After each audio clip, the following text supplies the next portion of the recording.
பஞ்ச துவாரகை சிறப்பு யாத்திரை. இது Chennai Yatra tours and travels நடத்தக்கூடிய ஒரு சிறப்பு யாத்திரை. இந்த யாத்திரையில் நம்ம என்னென்ன இடம்லாம் பார்க்குறோம்னு சொல்லிட்டு முதல்ல பார்க்கலாம். பஞ்ச துவாரகையில் முதல்ல இருக்கிறது, பிரதானமாக இருக்கிறது துவாரகை.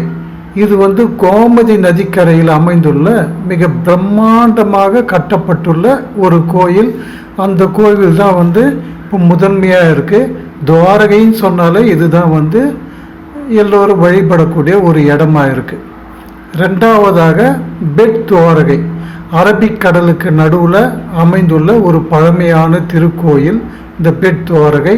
இங்கு தான் கிருஷ்ணர் குசேலரை சந்தித்தார். இங்கே தான் அவருடைய அரசாட்சியெல்லாம் இருந்தது.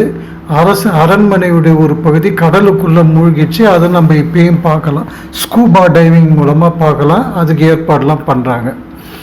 மூணாவதாக நம்ம பார்க்குற இடம் மூல் துவாரகை. இங்கே கிருஷ்ணர் முதல்ல துவாரகைன்னு சொல்லிட்டு ஒரு நகரத்தை எப்படி உருவாக்கணுன்றதுக்கோசம் இந்த இடத்துல தங்கி ஒரு சிறிய அரண்மனையை வச்சு இங்கிருந்து தான் ஆரம்பித்தார். அவர் முதல்ல அரசாட்சி பண்ண ஒரு இடம் இந்த மூல் துவாரகை. அது ஒரு சின்ன அரண்மனை. இங்கிருந்து தான் துவாரகையை அவர் உருவாக்கினார்னு சொல்லப்படுது. நான்காவதாக நார்த் துவாரகா. நார்த் என்ற இடத்துல இருக்கக்கூடிய ஒரு துவாரகை. இங்குள்ள கிருஷ்ணர் 7 வயது பாலகர். இந்த மலையை கையில் பிடிச்சி இருக்கிற மாதிரி இங்கே ஒரு சிலை இருக்கும். கோவர்தனகிரி மலையை கையில் தூக்கினாருன்னு சொல்லிட்டு ஒரு வரலாறு இருக்குது. அதனுடைய அடையாளமாக இங்கே அவருடைய கோயில் இருக்குது. ஐந்தாவதாக கங்க்ரோலி துவாரகா. இந்த இடம் பார்த்தீங்கன்னாக்கா இங்கே இருக்கக்கூடிய கிருஷ்ணர் அரசவையில் வீற்றிருக்கும் மகாராஜா போல கம்பீரமாக காட்சி கொடுக்குறாரு. இவரை சுற்றி அரசவையில் இருக்கக்கூடிய மந்திரிகள், இராணுவ வீரர்கள், படை வீரர்கள் இவங்கெல்லாம் இருக்கிற மாதிரி இந்த கோவில் அமைஞ்சிருக்கு. இது நிறைய பேர் இந்த கோயிலுக்கு தங்களுடைய பிரார்த்தனை எல்லாம் சொல்லி ஒரு நல்ல பயனை பெற்றிருக்காங்கன்னு சொல்லிட்டு சொல்லப்படுது. இந்த கடைசியாக சொன்ன நார்த் துவாரகா, கங்க்ரோலி துவாரகா ரெண்டுமே ராஜஸ்தானில் இருக்குது. அங்கே இருக்கக்கூடிய உதய்பூர் பக்கத்தில் இருக்குது. முதல்ல இருக்கக்கூடிய துவாரகை பெட் துவாரகை, மூல் துவாரகை ரெண்டு குஜராத் மாநிலத்தில் இருக்குது. இதெல்லாம் இந்த பஞ்ச துவாரகை பார்த்த பிறகு சோம்நாத் ஜோதிர்லிங்கம் மற்றும் நாகேஸ்வர் ஜோதிர்லிங்கம், இந்த 12 ஜோதிர்லிங்கத்தில் 2 ஜோதிர்லிங்கத்தை நம்ம கண்குளிர தரிசனம் பண்ணுறோம். இதெல்லாம் முடிஞ்ச பிறகு போர்பந்தர் காந்தி மகான் பிறந்த இடம், அந்த இடத்துல போயிட்டு அவர் இருந்த வீடு இப்போ அது ஒரு மியூசியம் மாதிரி இருக்குது. அதை நம்ம போய் பார்க்கலாம். நிஷ்கலங் மகாதேவ் கடல் கோயில். இந்த அரபிக்கடலில் இருக்கக்கூடிய நிஷ்கலங் என்ற இடத்துல இந்த மகாதேவ் கடல் கோயில் இருக்குது. அது என்னன்னாக்கா ஒரு குறிப்பிட்ட நேரத்தில் காலைல 10-11 மணிக்கெலாம் கடல் உள்வாங்கிடும். ஒரு கிலோமீட்டர் 1.5 கிலோமீட்டர் கிட்ட உள்ளே போனோம்னா அங்கே பஞ்ச பாண்டவர்கள் உருவாக்கின ஒரு 5 சிவலிங்கம் இருக்குது. அந்த 5 சிவலிங்கத்தை வழிபட்டு நம்ம பாவம்லாம் நிவர்த்தி செஞ்சுட்டு அவங்களுடைய அருள் பெற்று நம்ம திரும்பி வரலாம். மறுபடியும் 3 மணிக்கு மேலே கடல் மூடிடும். இது உலகத்தில் இருக்கக்கூடிய ஒரு அதிசயம்னு கூட சொல்கிறாங்க. இந்த கடல் கோயில் நம்ம பார்க்குறோம், பாவங்களை போக்குறோம், இறைவன் அருள் பெறுறோம், நம்ம திரும்பி வர்றோம். இது ஒரு அதிசயம், ஒரு நிம்மதி. நாமளும் இதை நம்ம பார்த்துருக்கன்ற ஒரு நிம்மதி. இந்த கோயிலுக்குரிய வரலாறுலாம் ஏற்கனவே நம்ம யூடியூப் சேனலில் போட்டுருக்கோம். டைம் இருக்கும்போது பார்த்தீங்கன்னாக்கா இந்த மேலே சொன்ன 5 துவாரகை சம்பந்தமாக இது போல் இதெல்லாம் வீடியோக்கள் ஏற்கனவே தனித்தனியாக இருக்குது. அதில் பார்த்து நீங்கள் தெரிஞ்சுக்கலாம். அதுக்கு அடுத்ததாக அகமதாபாத்தில் இருக்கக்கூடிய அக்ஷதம் திருக்கோயில், அகமதாபாத்தில் இருக்கக்கூடிய சபர்மதி ஆசிரமம், இதையெல்லாம் நம்ம பார்க்குறோம். இது உதய்பூர் நகரத்தையும் நம்ம சுற்றி பார்க்குறோம். இதுதான் இந்த யாத்திரையில் நம்ம பார்க்கக்கூடிய இடங்கள். இந்த பேக்கேஜில் மூன்றாம் வகுப்பு ஏசி ரயில் கட்டணம். சாதாரண ட்ரெயின்லாம் நம்ம போக முடியாது. ஏன்னாக்கா இப்போ இருக்கிற கூடிய இதில் வந்து இந்த கூட்டம் அலைச்சல் அதெல்லாம் இருக்கிறது இல்லாமல் ஒரு சேஃப்டி இதெல்லாம் பார்த்து தான் வந்து தேர்ட் ஏசி ட்ரெயின், 2க்கு 2 புஷ்பேக் சீட்டு, ஏசி பேருந்து, சூழ்நிலைக்கேற்ப தங்கும் விடுதிகள். ஏன்னா நம்ம வந்து பல வருஷமாக இந்த டூர் நடத்துறதால நிறைய இடங்களுக்கு காண்டாக்டில் இருக்காங்க.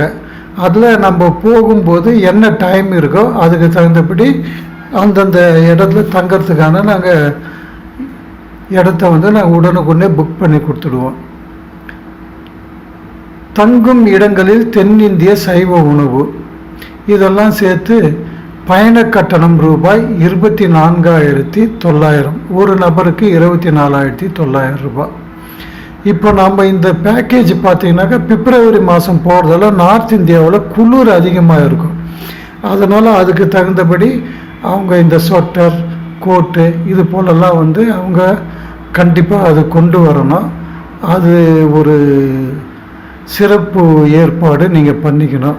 மற்றபடி ஏற்கனவே இருக்கக்கூடிய டூருக்கு தேவையான விஷயங்கள் எல்லாம் நீங்கள் காண்டாக்ட் பண்ணும்போது 1 by 1 சொல்லிவிடுவாங்க. அதுக்குரிய இன்ஸ்ட்ரக்ஷன்லாம் கொடுத்துடுவாங்க. அதை நீங்கள் ஃபாலோ பண்ணலாம்.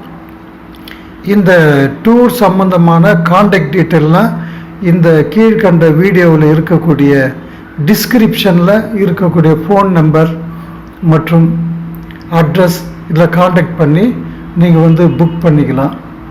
ஏதாவது தகவல்கள் தேவைப்பட்டால் நீங்கள் தொடர்பு கொள்ளலாம்.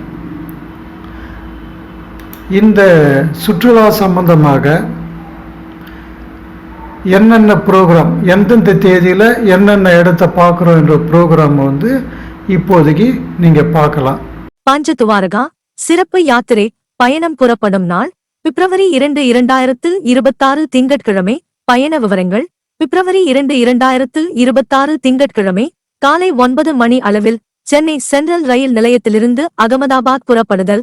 ரயில் பயணத்தின் போது தங்கள் உடைமைகளை தாங்களே பத்திரமாக பார்த்து கொள்ள வேண்டும். ரயில் பயணத்தின் போது உணவு தாங்களே ஏற்பாடு செய்து கொள்ள வேண்டும். பிப்ரவரி 3, 2026 செவ்வாய்க்கிழமை ரயில் பயணம். இரவு 7 மணி அளவில் அகமதாபாத் ரயில் நிலையம் சென்றடைதல். இரவு உணவு வழங்கப்படும்.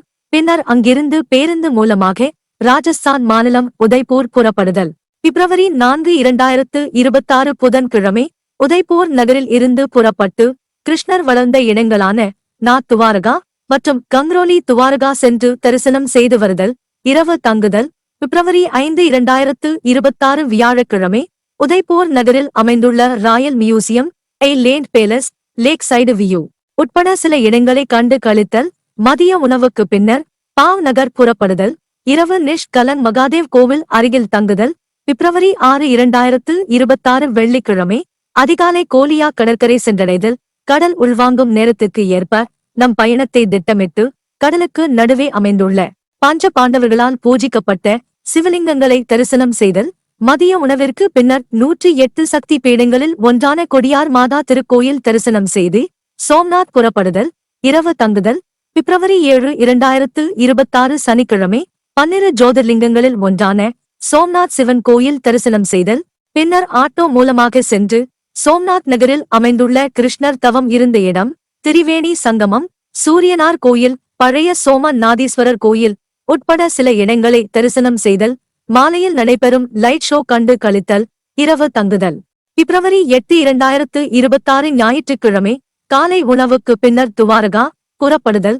போகும் வழியில் காந்தி மகான் பிறந்த இடமான போர்பந்தர் சென்று கீர்த்தி பவன் தரிசனம் செய்தல்.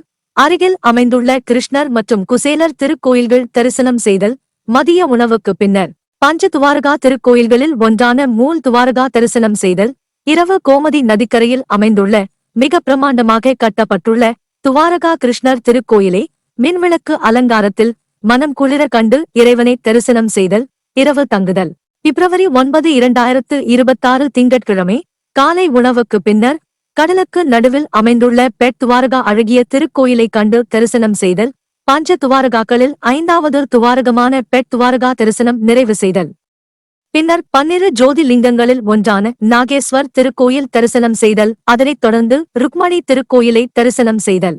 இரவு தங்குதல் பிப்ரவரி 10 2026 செவ்வாய்க்கிழமை காலை உணவுக்கு பின்னர் அகமதாபாத் புறப்படுதல் இரவு தங்குதல் பிப்ரவரி 11 2026 புதன்கிழமை காலை உணவுக்கு பின்னர் அகமதாபாத் நகரில் மிக பிரமாண்டமாக கட்டப்பட்டுள்ள அக்ஷர்தாம் சுவாமி நாராயணன் கோயில் சென்று தரிசனம் செய்தல் காந்தி மகான் தங்கியிருந்த சபர்மதி ஆசிரமம் சென்று சுற்றி பார்த்தல் இரவு ரயில் மூலமாக சென்னை புறப்படுதல் பிப்ரவரி 12 2026 வியாழக்கிழமை ரயில் பயணம் பிப்ரவரி 13 2026 வெள்ளிக்கிழமை காலை நலமுடன் சென்னை சென்ட்ரல் ரயில் நிலையம் வந்தடைதல் Chennai Yatra tours and travels 30க்கும் மேற்பட்ட வட இந்திய ஆன்மீக குரு சுற்றுலாக்கள் காசி கயா அயோத்தி அலகாபாத் சார்தாம் அமர்நாத் முக்திநாத் மலேசியா கைலாஷ் நவ ஜோதிர்லிங்கம் குலுமணாலி மற்றும் 30க்கும் மேற்பட்ட சுற்றுலாக்கள் வருட அனுபவம் மனம் குளிர தரிசனம் சைவ உணவு